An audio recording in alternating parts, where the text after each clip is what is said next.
Well, joining me now are two very remarkable people who have written a book called The Faith of Donald J. Trump.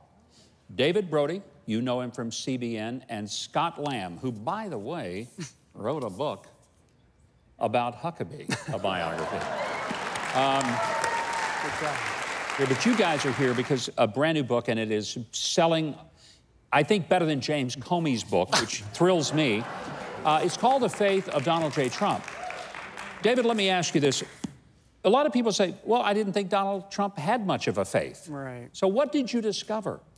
We discovered quite a bit. He's on a spiritual journey, especially the last few years. I mean, he is coming into contact with folks that he's never come into contact before, and that's actually from his own mouth. He actually said those words when we interviewed him in the Oval Office, and that was kind of neat. And so the point is that he's hearing the Jesus plus nothing message really for the first time ever, because of that mainline Presbyterian background, which we get into in the book.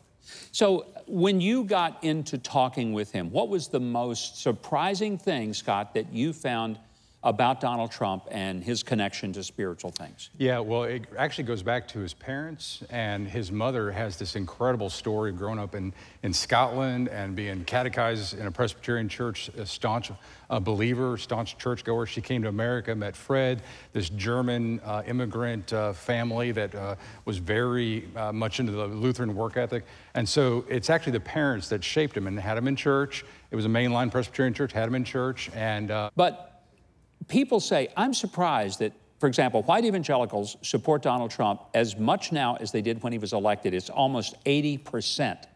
And that shocks people. They say, how could evangelicals support a person who has the reputation? How do you answer that? Because he's delivering. He's been delivering since day one of his administration. Yeah. You know, I would say this. There are a lot of people that like to concentrate on the micro. In other words, look at the sinful deeds of each person. Look, we can get into that with everybody in this room and all over the world. Please don't. No, I won't do that. That's in the Huckabee book, right? Yeah, no. Thank you. Yeah, no. That one goes away. No. It's not.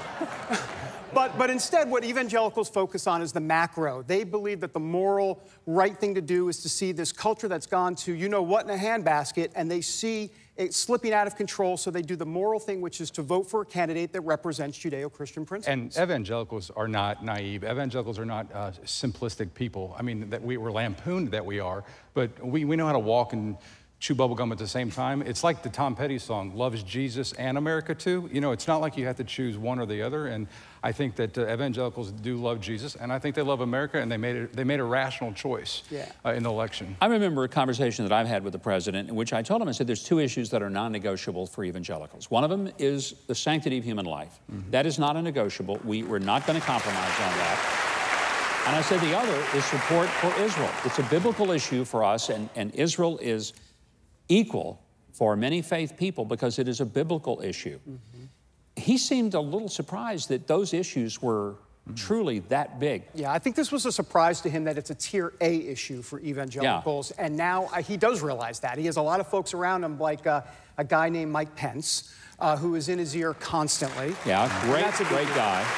That's a big deal. But, you know, I think, Governor, there's a broader issue. You know, I think that the attraction between evangelicals and Donald Trump is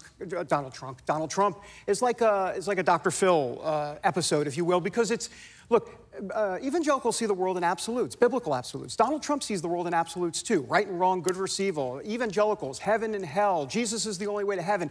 There is a kinship there. The way they see the world in absolutes, and also, let's be honest, evangelicals have been ridiculed in public because they see that the world a certain way. Donald Trump has also been ridiculed, and I believe they're breaking bread in some sort of psychological way that I can't explain, and I need Excedrin. If there's one message that you think readers will get from this book, Faith of Donald J. Trump, and be surprised by, what would it be? Yeah, it's that he actually is on a spiritual journey. We cannot look into the heart and see a man's soul, but we're always commanded to pray for the president, no matter if they're Republican, Democrat. If Hillary had won, we should have been praying for her. Maybe even more so. But at any rate, you know, if somebody said even the other day, if he's not a Christian, what should we be doing? Pray for him. If he is a Christian, what should we do? Pray for him. So I just say that's what Donald Trump wants. He actually wants us to be praying for him. He said that numerous times. I need the prayers of evangelicals. I need need the prayers of Christians. Well, I want to say to both of you, thank you very much, and I hope people will get the book. The book, again, is called The Faith of Donald J. Trump. You can order it online, any online bookseller, they all have it. You can also pick it up from your favorite local bookstore.